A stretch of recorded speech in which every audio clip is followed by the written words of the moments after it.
That's why I always wear it. How's everything faring up in Big Bear? Tell us about the training camp and the workout regimen. Everything's going well in Big Bear. There's not much distractions up there. The air's thin, it's clean, cold. It's very hard training. Enjoying every minute of it, and it's going to prepare me very good for the fight. We know you got Joe Joyce up there. He's another big heavyweight. He's also native to your area. Does that make things a little bit more comfortable? And what are you guys doing? To be honest, there's great sparring there. I've got Joe Joyce at the minute and Guido Valentino, an Italian Olympian. I'm getting great work. I've got some other guys coming in this week and next week, so I'm preparing very well. Very, very well. Cameron View for the LA News Observer here, right here. Are you doing anything different in this training camp that you have done in the past? Yes, I'm wrestling with bears. You're wrestling with bears. How's that fair for every you? morning at 6 a.m. You look pretty good for wrestling with bears. You know, I'm nice and slick, he can't land on me. He's trying to claw me all the time, and he gets a few little shots in, I'm just touching, flipping, sliding, it goes. Now that Billy Joe's giving up his belt, it's important for you to win, so the travelling community's got another champion.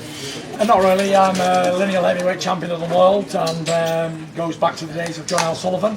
So I'm very proud of that, very proud. And I'm sure Billy Joe's going to win another world title back, no problem. Is this your first camp in such an altitude like that in Big Bear? Yes, it is. How has it been? It's been very hard, to be honest, very hard. The air is thin up there and it's very hard to breathe. I came over here and I was already very fit. I could spar 12 rounds and fight on the pads and I've worked 15 rounds, no problem. I come here and I'm tired after 3 or 4 rounds. What's some of the specifics you're working on as it relates to Deontay Wilder to combat his foot speed, and what do you think Deontay Wilder needs to work on to combat your agility, your elusiveness? Pros and cons on both ends. It's a pretty easy fight to analyse, really. Deontay Wilder needs to land that big right hand and detonate me, knock me out, and I need to not let him do that, basically. So I've got to do whatever I can not to let him hit me with that big right hand, clean time and time again, and he's got to worry about getting out of the way of all my punches too. What's the goal in the weight for you? I'm on weight. I'm not really focusing on weight for the first time in my whole career. I came into camp on weight. I came in at about 263, so I'm probably going to weigh on the night 260. So I'm going to be heavy. I'm a big giant man. I've got a big beard and a bald head, and I'm going to put it all on him in the night. Talk about the cultural differences as it relates to doing camp in Big Bear versus. No, I got rid of him. Sorry. No.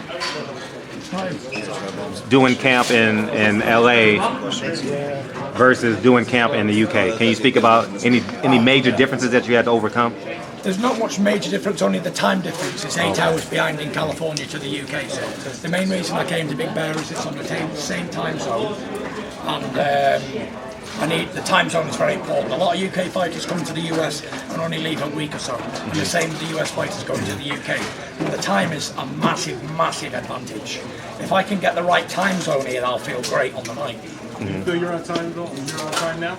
Yeah, I've been here 3 weeks now, and I'm waking up at 7, 8 o'clock in the morning. When I first got here, I was waking up at like 4 a.m, 4:30. I was like wandering around all morning, like waiting to do stuff. And it's like, you want to go to Starbucks at 6 in the morning? What time's it open? So I'm very happy that I came over 8 weeks before. Yeah, good. Give myself the best opportunity. Yeah, that makes sense. Outside of your training, what kind of things have you been doing with your free time? I don't have any free time. While I'm not training, I'm thinking about training. When I'm not thinking about training, I'm sleeping. And when I'm not sleeping, I'm eating. And when I'm not eating, I'm resting, watching TV. That's it. I don't leave Big Bear. I went down the mountain to Ontario last week just to check everything was going right, because I was feeling very tired in the gym. And I'm thinking, is this really for me? Do I need this sort of stuff? I was speaking to Alex Lewis on the phone last week as well, and he said, I was there for a week, he said, and I got out of there. He said, I hate the place, it was too hard. But I went down to Ontario to sea level, and I worked very hard and very fast, and I was very fit. Is the isolation something that you've really had before in your career? And how do you feel about being isolated kind of from the rest of the world while you're training for this massive fight? I've been isolated many times in training camps. Many times, so it's something I'm used to. I based myself in Holland in the middle of a forest, 10 mile from any first shop or town or anything before. But that was for the Klitschko fight and that, so I'm used to being away. And in hostile environments, Is this harsh a as that well. you've been away from your family? No, I've been away from my family for 6 months before for a fight. Tyson, you have a great story. Even before you were born, you were a warrior. Nobody is giving you a chance when you were premature. Actually, your father called you Tyson. Could you explain the story for the Mexican people? Yes, I can. Great story. Yeah. I was born 8 weeks premature, and I died 3 times when I was a baby, and I weighed in at 1 pound in weight. I was born in 1988. My dad was a massive boxing fan, and he was also a professional boxer, so he called me after his greatest ever fighter, Mike. He called me Tyson, because my dad's favourite fighter was Mike Tyson. Mike Tyson was in his heyday in 1988. Very fitting that I should go on and be the heavyweight champion of the world. Odds against that would be very stacked high, not in your favour. It's a very interesting story, but very achievable. Have you met Mike Finally, Tyson? sir, something for the Mexican people. You have a lot of followers with the Mexican people. Please, something for them. Thank you for the support, all the Mexican people, and I hope you tune in and watch the fight on December the 1st. Well, you got some black fans too. I had to say it. Listen, I don't care where people are from. I know, who they I'm are, fucking what with you, they Ty. are. I'm fucking with you, I man. respect all the fans, all boxing fans. I respect. You have to as a man. Tyson, Without the fans, what are we? We're nothing. What's different about Tyson today compared to Tyson that beat Klitschko? The Tyson that beat Klitschko is dead and gone. He don't exist anymore. That was years ago. I don't live on the past. I only live for today and tomorrow. What happened yesterday is history. I live for today. When you beat Klitschko, you said that getting to the top of the mountain, there was kind of nothing. At that point in time, you felt like there was nothing left for you. Yeah, that's why I retired. Are you at all concerned that beating Deontay Wilder, that you might have that same feeling again, or do you feel like a different person? That's a good question. What a question I'm not really. Obviously, I don't look past Deontay Wilder. You know, I'm only interested in Deontay Wilder. How I feel about Deontay Wilder fight is I just want to win that fight. And I might retire afterwards. I don't know, because I only race to the occasions on the night. I said it before. When the great Klitschko had 25 title defences, this so-called super champion, he was talking to me and he said, "You want what I have?" I said, "What do you have? A lot of belts and what?" I said, "I don't want that. I said, I want to punch your face in." That's all I wanted, and I want to do the same to Deontay Wilder. I don't want what he has. I only want to beat him in a fight, and then he can go on about his business and I can do mine. That's it. It ain't personal. I just want to beat the best when they are the best. Because if this is going to be my era, then I've got to beat all comers. How's testing coming? Because that was a big debate. Yeah, I've got USADA and VADA. So we've got two different groups here, which I insisted we had 2 different groups, just to make it proper fair. So you never know what's going to go on with these people. We all know about it. So You guys had a rowdy press tour. Was there anything that you saw in him that you didn't like, or something that you saw that you respected? What was your feeling of him coming Deontay away? Wilder's a fighter. He's a Red Bull fighter like me. We're very similar as men. We fight for what we want. So when two great fighters get together and battle out, you've got to give respect to them people. I admire and respect Deontay Wilder. I'm not going to stay here and say, the guy's won this, that, and the other, he's a WBC champion. All to you know. So I thank him for giving me the opportunity, and he has to thank me for giving him the opportunity to win the new status of the division. But someone's always got to go. Deontay Wilder. The only winner here are the fans, because we both stand to lose something. Both stand to lose our unbeaten record, pride and respect. Who it's going to be, we'll find out on the night. One more minute, guys, and we'll do a nice workout. Tyson, is there a rematch clause? Can't talk about contracts, or else I get my ass sued. Deontay Wilder used coward to use one word to describe Anthony Joshua. What's one word would you use to describe Anthony Joshua? Pussy. Tyson, what's the, Meaning good or bad?